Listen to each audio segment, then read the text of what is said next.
Like to welcome each and every individual to Voices of Integrity podcast for Top Gun Sales Bootcamp training. And let's dive in. Nora, what you got?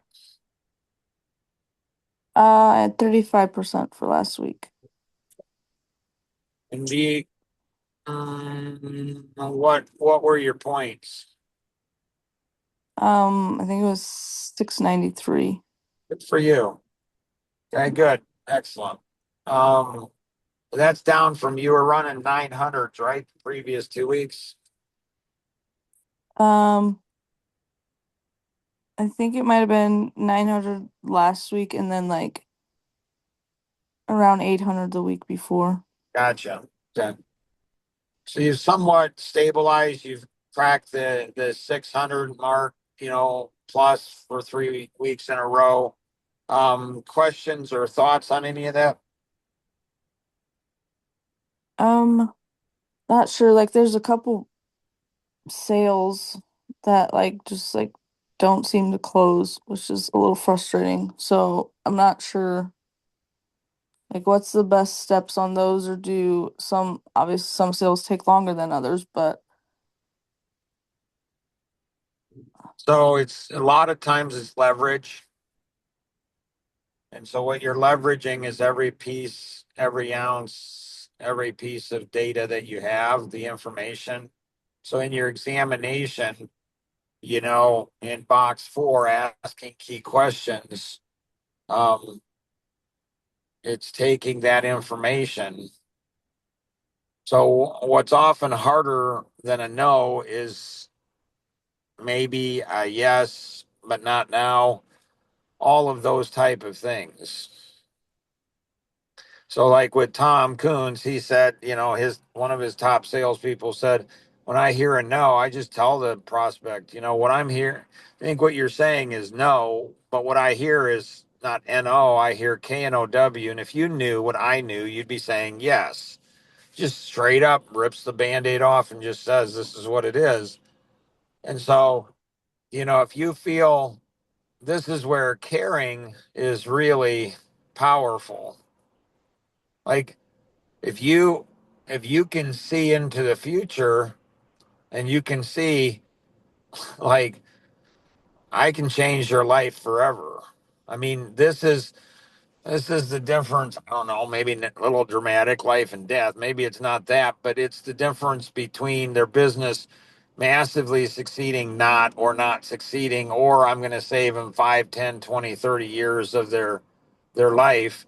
Like if you can, like I remember when I was, 23, going out, people were telling me they were going to refer me business. Realtors were telling me they're going to refer me business, and I did all this work, and they didn't go ahead and do it. And it's like so frustrating. And something just snapped inside of me. And I've heard this, of other people. I've heard this from other people where it's like, it's like something just snaps. And you're just like, doggone it, I'm gonna succeed and they're gonna do business with me. And if they don't, that is a huge, so it's a mindset. It's a mindset where you're just like it's just like you're totally focused, totally in the zone, 7,000 RPM, and they're going to do business with you. And so you go into the data and you feel the energy. So you feel the energy of what it is and their energy and your energy, and it's like there's so much frustration, and you like take that frustration and you channel all of that frustration into like what data am I missing? What can I do? Again, you don't want to force it. It's not a so if it's not right for them, you don't, and so it's not every sale, and there's questions, and so you're newer to it. So it's harder for you because you don't have the history, the experience to know, well, when should I go ahead and just through brute force, Because you can brute force something, get the sale, and wish you didn't get the sale. It's not the best for them. It's not the best for you often. And so it's just hard to know, it's hard to know what it is. But let's just say it's best for them, best for you to do it.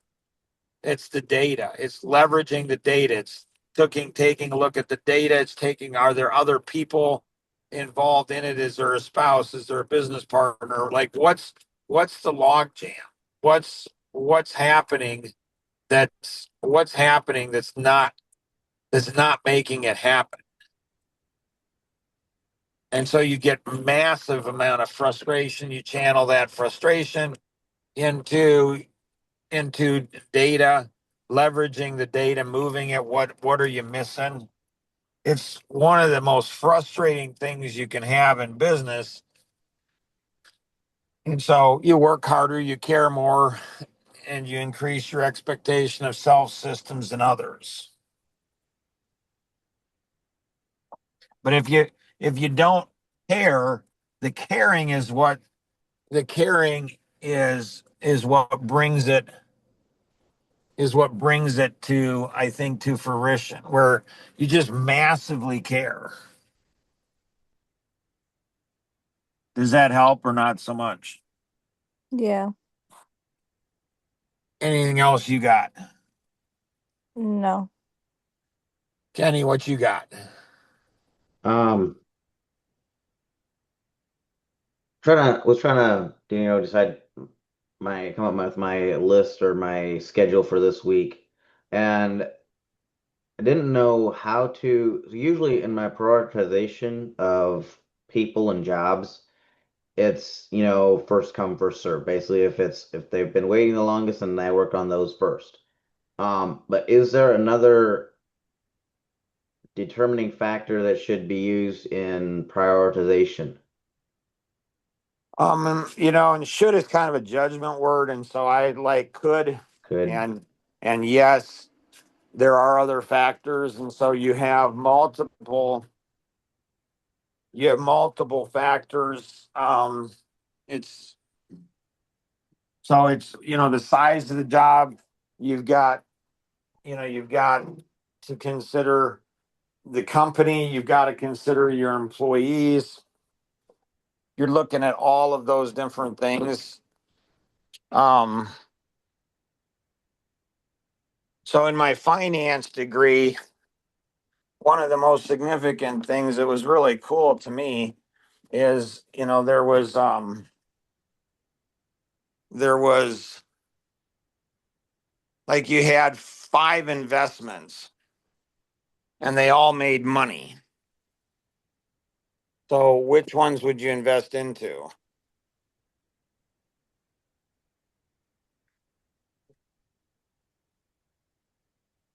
Depends on how fast they make money, what the risks are. Depends. So you have all those factors, right? Hmm. You have, do you have the money to invest? Like if one requires $1 million investment, you don't have 1 million. Well, that puts it out. So the amount of money, the risk that's involved, when the return, one's going to give you 100% return, but it might be 50 years. Well, okay, you know, it might be 100% a year. And so you have all these different factors in the algorithm. That's where Stan's email is very powerful, because he's talking about decision making and the algorithm that goes into your decision making process. What is that, and how does that work, and all of those type of things. And so what you're looking for, so you've got all, and then what you have is, let's say there's five things and five factors in a decision. You see the same factors as I see in the same factors. Okay. So are we going to make the same decision? Not necessarily, no. Sorry.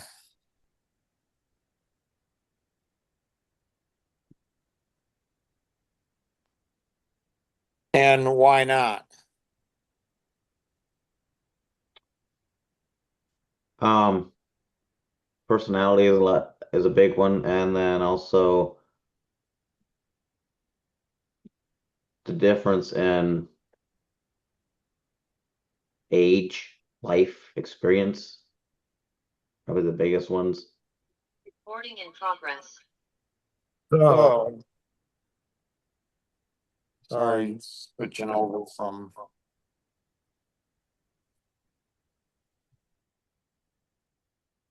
So what you're doing is there's 5 factors involved. If there's 5 factors involved in the decision-making process, well, you see the same 5, I see the same 5. Okay, so why wouldn't we make the same decision? It's because of the weight of importance on each of those 5. So factor 1 might only be 10. You might put 10%. I might put 50% on.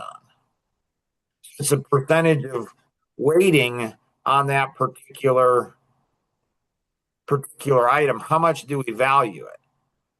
You're right when you go ahead and say personality, because a lot of the personality is going to be, a lot of the personality is going to be in that decision making. So when you go down to your decision making, what do each of these personalities value? So the amiable is going to value peace and harmony, not getting conflict. So what they'll do is they'll take less profit. They'll take less profit because they don't want the conflict. What they don't realize is what? Taking That less. creates what conflict? What's that? If they take less, if they less, if they choose that one, then that could create conflict. Right, because you can't play your employees as much. So so often the amiable gets stuck in the moment. They're looking at, well, they're just stuck. The amiable and expressive are stuck in the moment. So what they do is they don't realize, yes, our oldest son, he drank.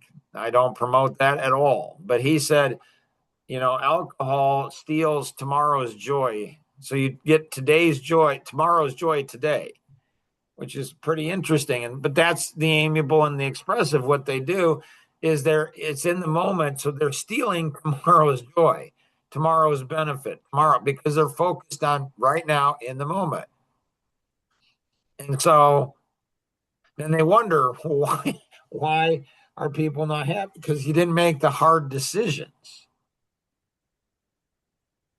And so everyone has this algorithm in their mind on what they're doing in decision making, but people don't think about it. And so what I learned in my probably late 20s in leading people is that, so when do you delegate something to somebody? Big picture is if they have the ability to take ownership of it, for sure. If somebody can't take ownership, don't delegate it to them. And ideally that they have the ability to clean up their own mess if it goes south. That's your goal. And this works with kids, it works with spouse, it works with, everybody. It's just and that's not in any degree I learned. It's not in any book I've ever read. It's just life. It's like, when do I do it? When they can take ownership, and ideally when they can clean up. And so those are the two. That's when you go ahead and delegate to people. So what about, when you should trust somebody to make a decision? This is important. This is the Grandpa, Chappelle principle. And what does that mean for you guys? When I say Grandpa Chappelle principle, you guys there should be a reflex. What percentage applies to us? No, that Write one's this the down. Grandpa Boersma principle. Got to get your grandpas in line.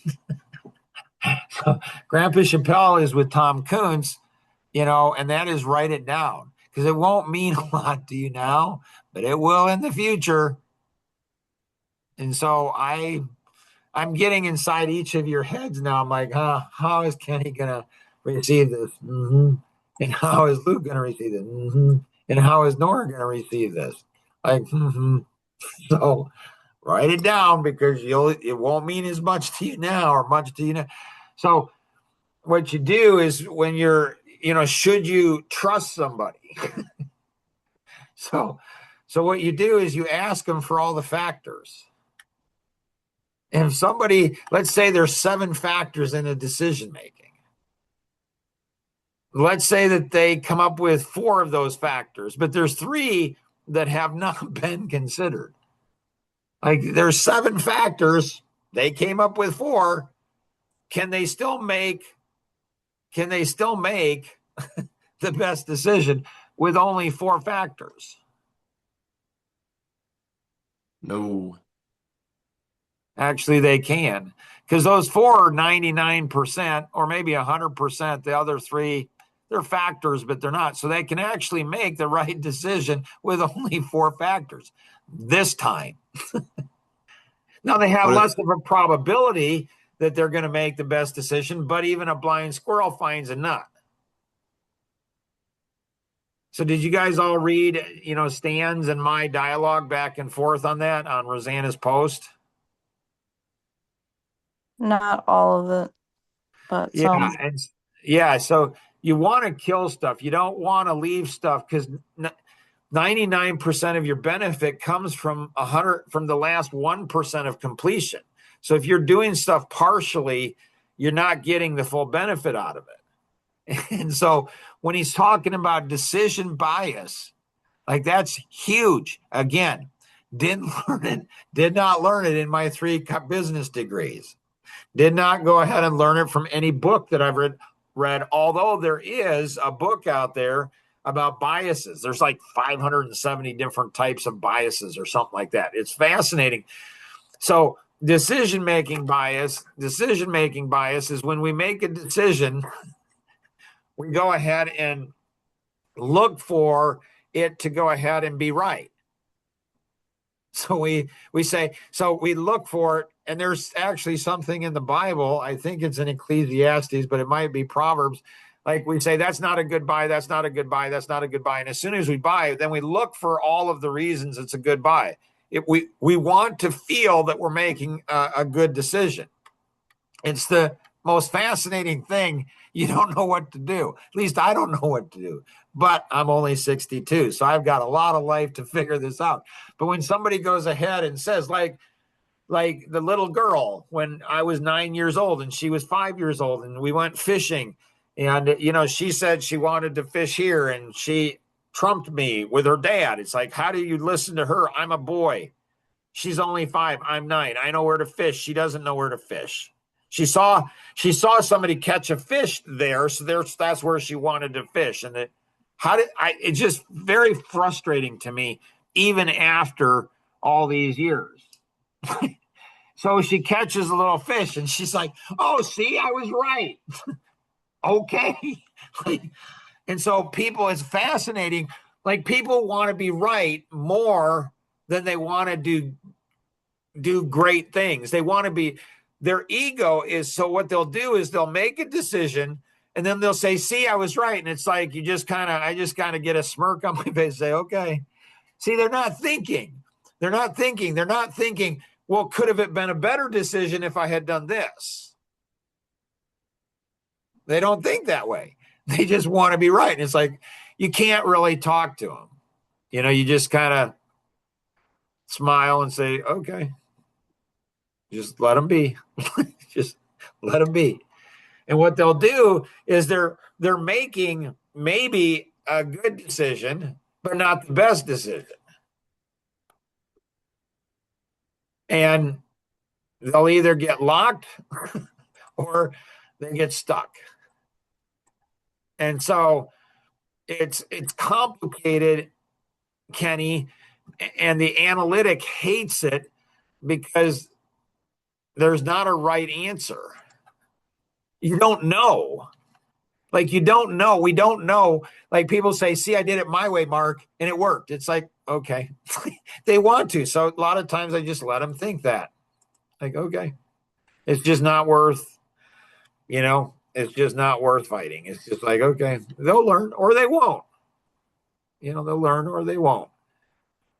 And so when you go ahead and understand this here, and so you go over the wall, under the wall, to the left, and it works, you stop because it's working, but it's not working the best way. Questions? Anyone?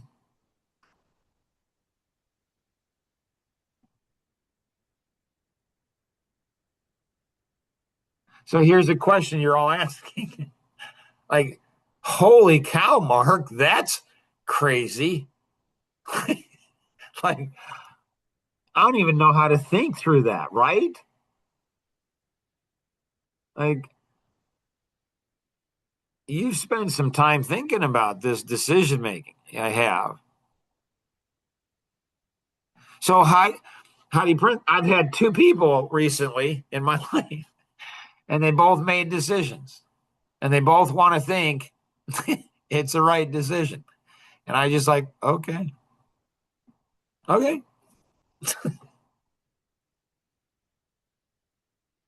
And they both, if it turns out a certain way, they'll both think, see, I made the right decision. I was right. Mark was wrong.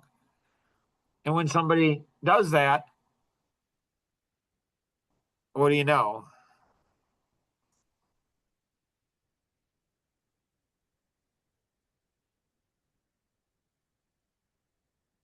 Really? None of you know that? Nope. See, I would think being part of Top Gun, you guys reflexes, your reflex would be better. But no, it's okay. That's why you're still in Top Gun. That's why I'm still in Top Gun, because I'm still learning. So what that does is it reveals to you the person's competing. They're seeking to win.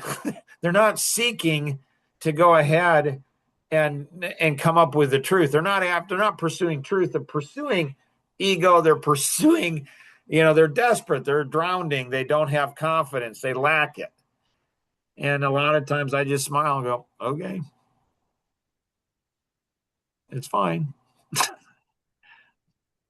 And what they do is they miss. The biggest enemy, I think you guys know this, the biggest enemy to greatness is what? Good. Biggest enemy to a great decision is a good decision. Maybe what they did was good. Maybe, I don't know. And so when people get locked or they get stuck and they say, well, see, I was right. And it's like, okay. I mean, like the Chinese farmer, right? Maybe. What's that story? I don't think I've heard it. So the Chinese farmer, he went ahead and,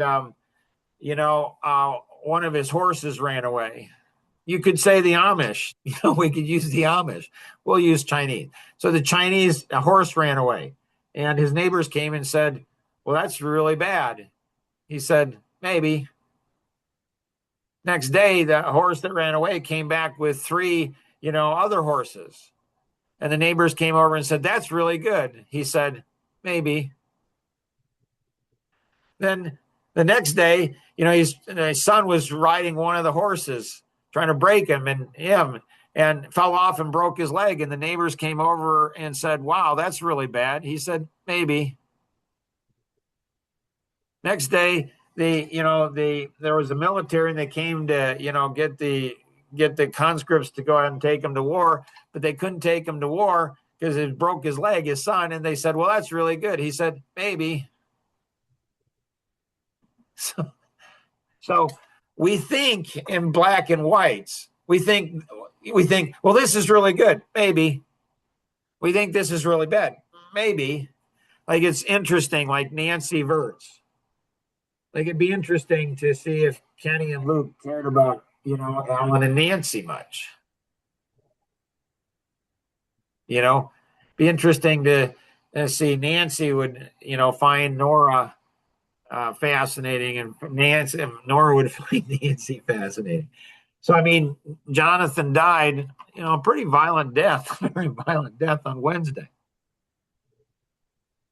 Saturday, we had a podcast, and Nancy's on the podcast, and she says, she's like, this is like 3 days after he died.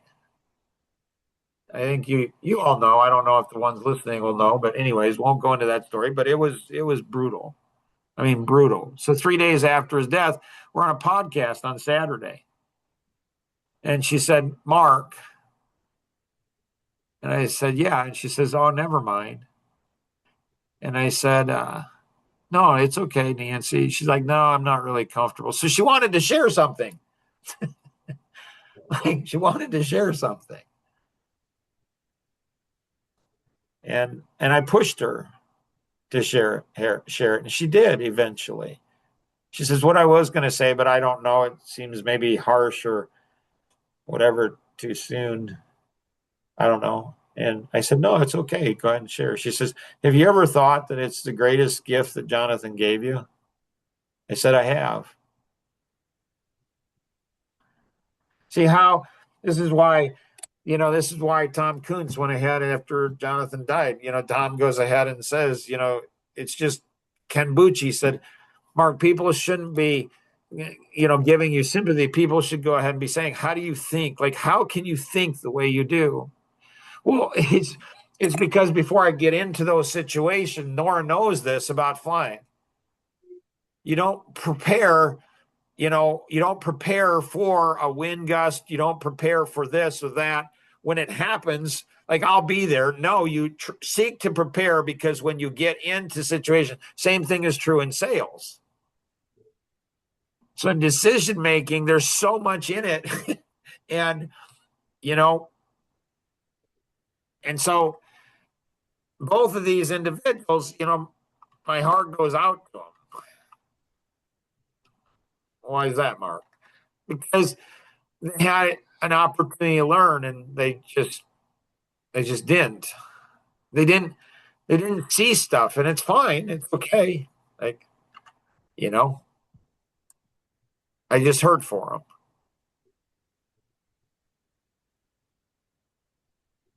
because they're not humble. They think they're really smart. And it's fine. They'll just get stuck. They'll just get stuck. They just will. Anything else, Kenny, you got?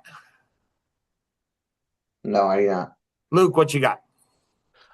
So when I do or meet with prospects, then I always get a budget and see if they're getting any other You get a bids. budget or a budget range? I ask for a budget. Normally, I'd ask for a budget range. Budget range is typically, in most situations, I'd say in most situations, a budget range is going to be better. Got it. Okay. And then where the other bids came in, like how do I determine if? So I've gotten some numbers where I'm very suspicious if that they're lying to me. Do you get to see the bid? I did not that one. How do you know if you're comparing apples to apples? Unless you see the bid, you can't compare apples to apples. Mm-hmm. So how do you get the bids? You can say, listen, one of the services we provide, so you turn it into a positive. One of the services we provide is, if you go ahead to make sure you're comparing apples to apples, if you're going to get a bid, we're fine with, taking a look at it, making sure it's apples to apples. And so one of the things that is heartbreaking, and we've had this happen, sadly, way too many times, is where people get a lower bid and they think they're going to get quality and they don't, either workmanship or materials, and they pay for that. In construction, you pay for that. You'll pay for that huge. So if you want us to go ahead and look over bids, we're happy to do that and make sure that you're going to go ahead and get the best value. The only thing we ask in return is that if you go with somebody else because of the extra effort that we're putting in, the only thing that we ask is that you go ahead and, if you don't go with us, that you consider us for the future jobs that you have, and you refer us to other people. Dang, that was good, Mark. Holy cow. You're on fire today. Like, sheepers. transcribe this, get that down, think of the tone, the flow, everything that's going on. Does that help, Luke? Mm-hmm. Nice. Anything else you have? Nope. Anything else anybody else has? All right, you guys have an amazing day, amazing week. And the Top Gun is continuing to expand, and it's like how do I teach you guys to internalize better? And how do I teach you guys to, like, it's almost like, pay attention there, guys. Like, pay attention to that. Like, that one's a winner. Like with stands, like often there's things in life that life's going so fast, or maybe we're going slow in life. I don't know. My life's going. So we see something that's life changing that could be, and we're just like, we just miss it. We're not paying attention. We're not sharp. So always remember, we can accomplish so much more together than we ever could on our own. Have an amazing day. Bye-bye. We'll see y'all.